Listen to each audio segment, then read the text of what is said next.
All right, let's dive in today into the world of sales. Okay. And we're going to be looking at it through the lens of, someone who's been called the world's greatest salesman, Okay. at least according to the Guinness Book of World Records, Mm-hmm. a guy named Joe Girard. Sure, Gerard, yeah. And we're going to be using an excerpt from his audiobook, How to Sell Anything to Anybody, All right. as the source material for this deep dive. Okay, well, I'm fascinated to see what he has to say. Yeah, it's pretty interesting. I mean, I gotta say, some of his tactics are pretty unusual. Really? Yeah, and we're gonna get into all that stuff. Okay. We're talking about selling the smell using something he calls SPN. SPN. Yeah, and even strategies like giving away the shirt off his back. Wow. Okay, so he's not playing by the usual rules. No, he's not. Sounds like he's really thinking outside the box. Yeah, he really is. Okay, so where do we start with this? Well, one of the things that he emphasizes is the importance of first impressions. Right. First impressions are everything, they say. Yeah, and he's got this unusual tactic that he calls mirroring. Mirroring. Yeah. What's that? It's basically about subtly mimicking the customer's actions Oh, interesting. to kind of build that rapport. Mm-hmm. So he says, if they lean back, you lean back. Okay. If they cross their arms, you cross your arms. So you're like a mirror image of them. Right, and get this. What? He even says if they crawl under a car, you crawl under there with them. He's kidding, right? Wow. I'm serious. Wow, that's a bit extreme, don't you think? It does seem a bit extreme. I mean, how would you even explain that to the customer? Well, I think the idea is it's about disarming them Okay. and creating this sense of connection. So it's not really about inspecting the car with them. No. It's more about It's more about like getting on their level, Mm. showing them that you understand them. like, hey, I'm willing to get down in the dirt with you. Exactly. Exactly. Okay, I can see how that might work. Yeah. So he's building trust by creating the shared experience, Yeah, I think so. even if it means getting a little dirty. That's right. All right. So what else does he talk about? Well, then there's this whole idea of selling the smell. Selling the smell. What does that even mean? This is where his philosophy of selling the sizzle, not the steak, really comes in. Oh, interesting. He believes that you need to emphasize the sensory experience, Okay. especially when it comes to that unique smell of a brand new car. I mean, we all know that new car smell, right? We do. But how do you actually sell a smell? Well, he uses this great analogy. Okay. He talks about a friend who received a brand new power drill as a gift. Okay.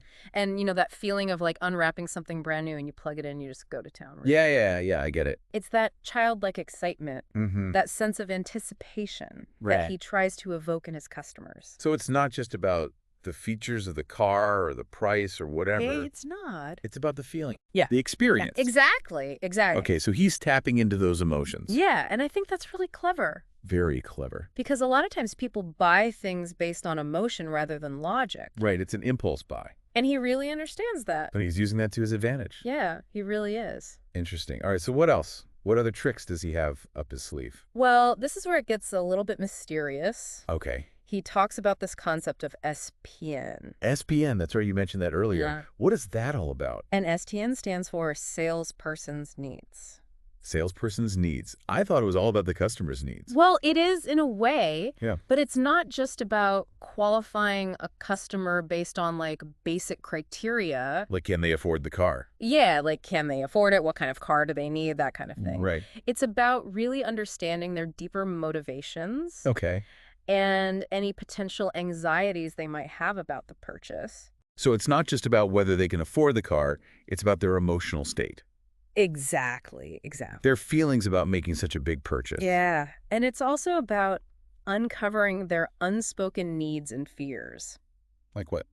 Like maybe they're worried about making a bad decision, Mhm. or maybe they're afraid of being taken advantage of, Right. or maybe they're just feeling insecure about their financial situation. Okay, so how does he get this kind of information out of them? Well, he's kind of like a detective. A detective. Yeah. In what sense? He pieces together clues through observation. Okay. He listens very carefully, Mm-hmm. and he asks these subtle questions. So he's not directly asking them about their fears? No, he's much more subtle than that.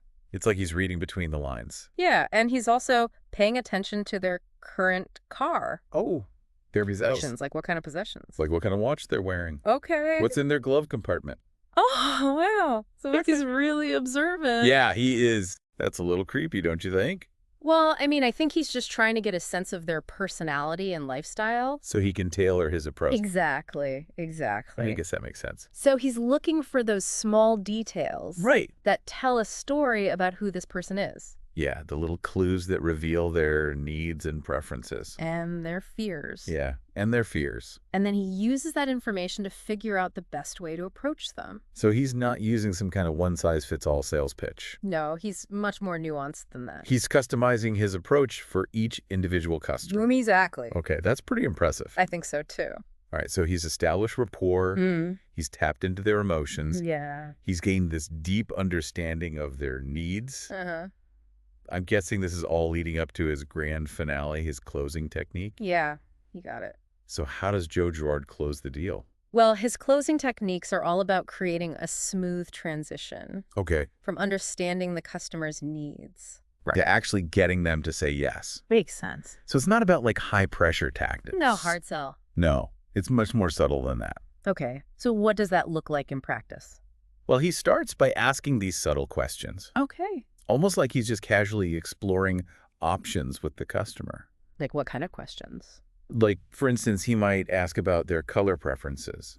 Okay. And he's not just like, what color do you want? Right. He's more like, so you're thinking about blue or are you leaning more towards red? Okay, so he's giving them choices. Yeah, he's guiding them toward a decision without being pushy. It's like he's planting the seed. Exactly. Okay, but what if they're still hesitant? Well, he's got this other tactic, What's that? and it's a little bit more direct. Okay. He asks for a $100 deposit. He just comes right out and asks for money. Yeah, pretty much. Wow, that's bold. It is bold. Especially after all that subtle rapport building. I know, but he believes it creates a psychological commitment. So once they've put some money down, Yeah, they're more likely to follow through. exactly. It's like putting skin in the game.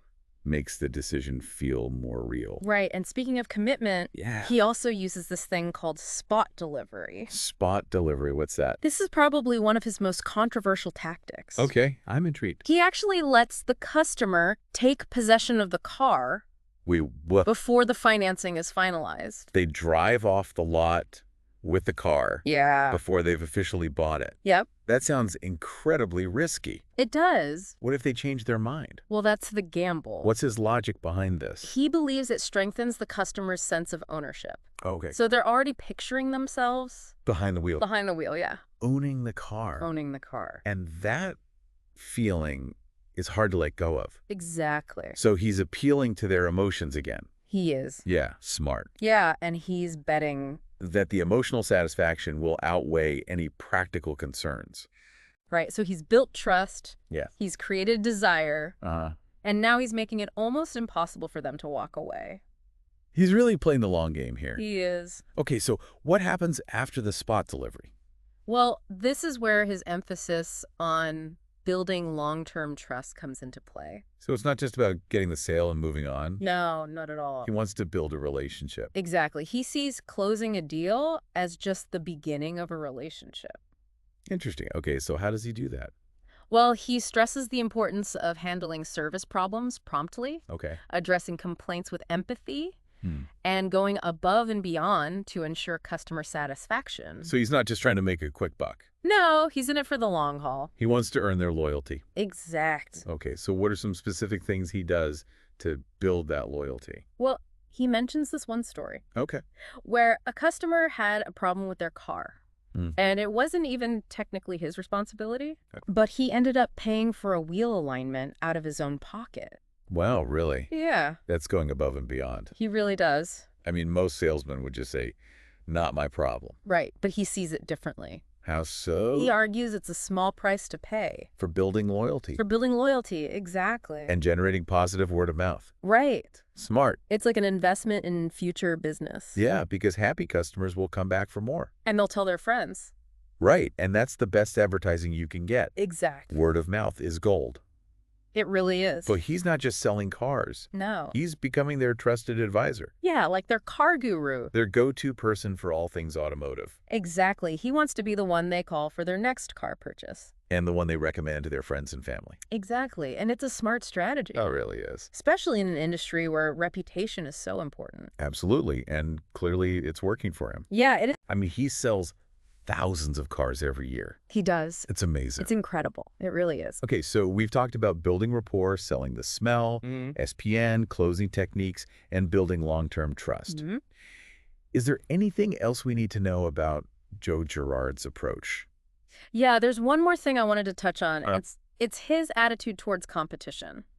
Oh, interesting. So you would think that his biggest competitors would be Other car dealers. other dealerships, right? Other salesmen. Other salesmen. Yeah. But he actually says that his biggest competitor is himself. Himself. Yeah. What does he mean by that? Well, he's constantly trying to beat his own records. Okay. He's always trying to improve his performance. So it's about self-improvement?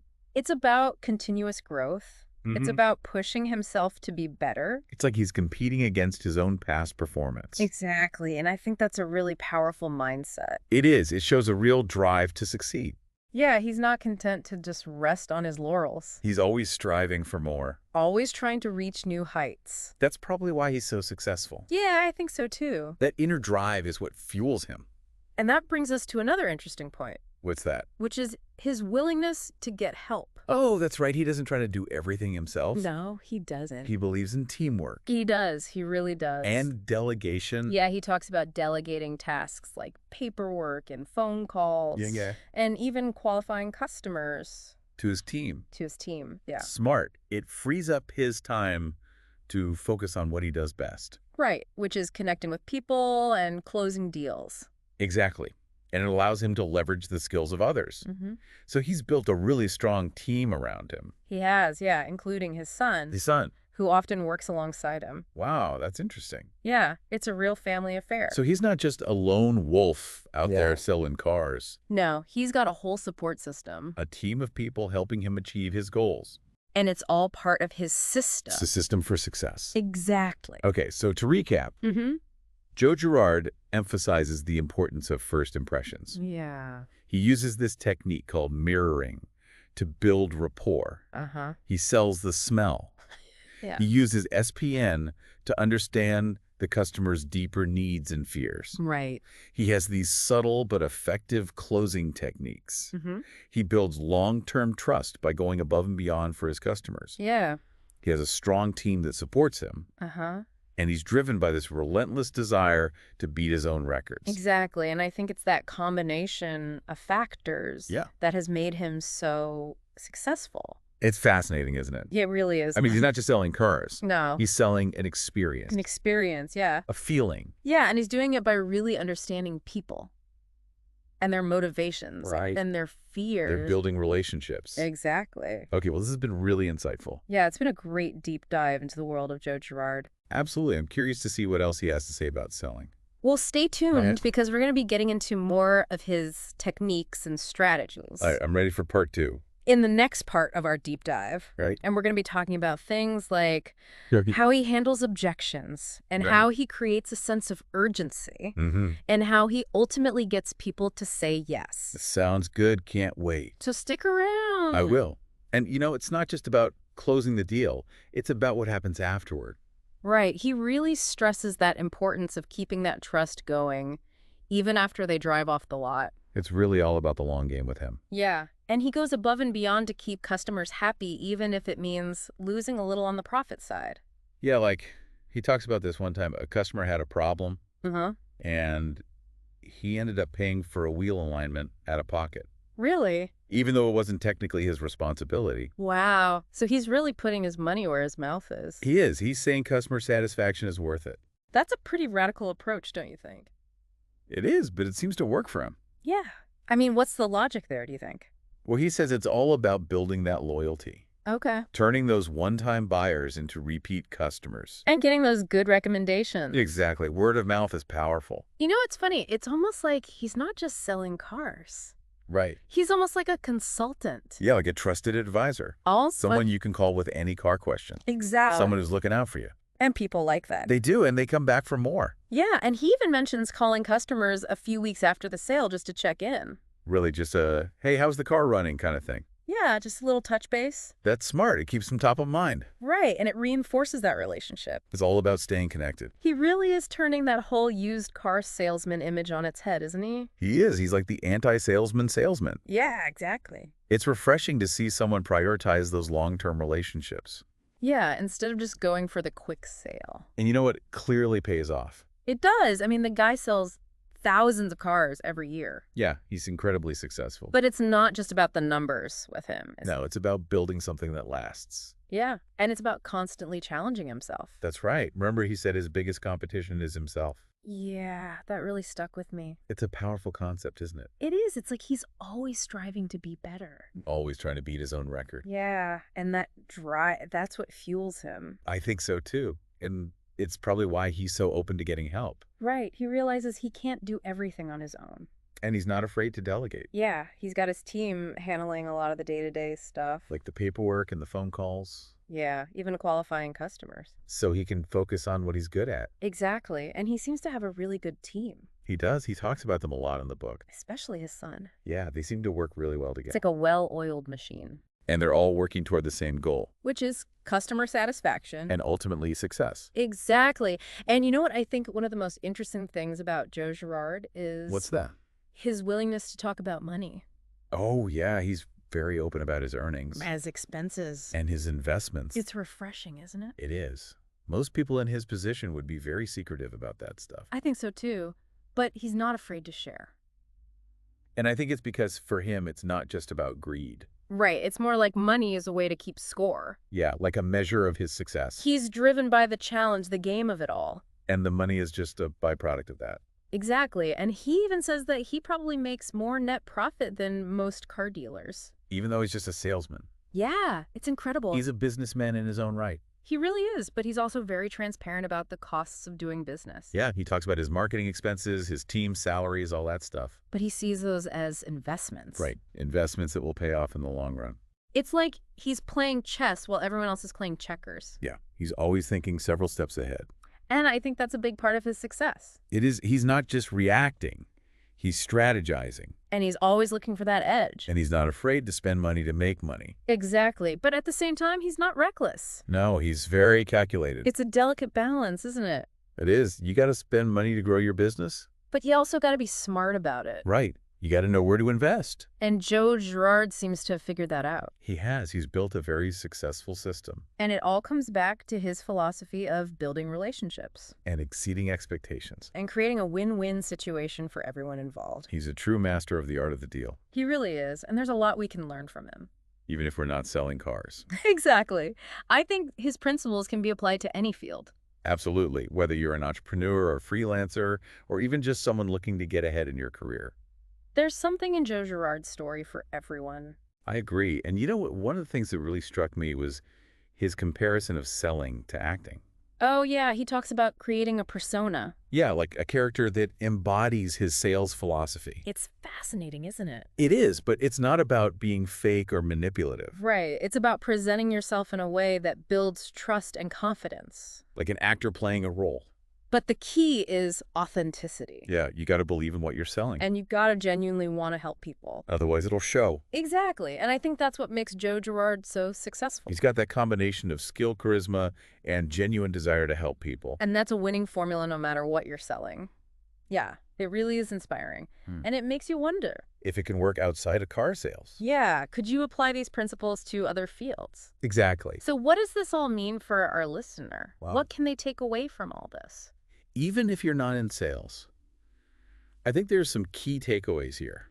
Like what? Well, first off, human connection is huge. You got to understand your audience, what they need, what they're afraid of. And that's important no matter what you're doing, really. It is. Whether you're selling a product or an idea. Or even yourself in a job interview. Right. You got to build that trust. Trust is key. And rapport. Exactly. And then there's that whole idea of going above and beyond. Like Joe does. Like Joe does, yeah. Delivering that wow factor. Making people feel valued. It's all about exceeding expectations. And then the other thing is having a system. Right. He's very systematic in his approach. Yeah, it's not just about working hard, it's about working smart. And knowing when to ask for help. Right. He doesn't try to do everything himself. He's got his team. Exactly. To handle the things he's not as good at. So he can focus on his strengths. Exactly. And I think that's a good lesson for all of us. It is. Know your strengths and build a team that can support you. As we wrap up this deep dive into the world of Joe Girard, I'm left with this one question for our listener. Okay. What's your version of selling the smell? Ooh, that's a good one. What's that unique thing that makes you stand out? that makes people feel good after interacting with you. Maybe it's your enthusiasm, Your attention to detail. your willingness to go the extra mile. Whatever it is. Find it and embrace it. Make it your signature. Because that's what's going to make you memorable. And successful. Thanks for joining us on this deep dive into the mind of a sales legend. It's been a pleasure. We hope you learned a thing or two. And maybe even got a little inspiration. To find your own version of selling the smell. Until next time, keep diving.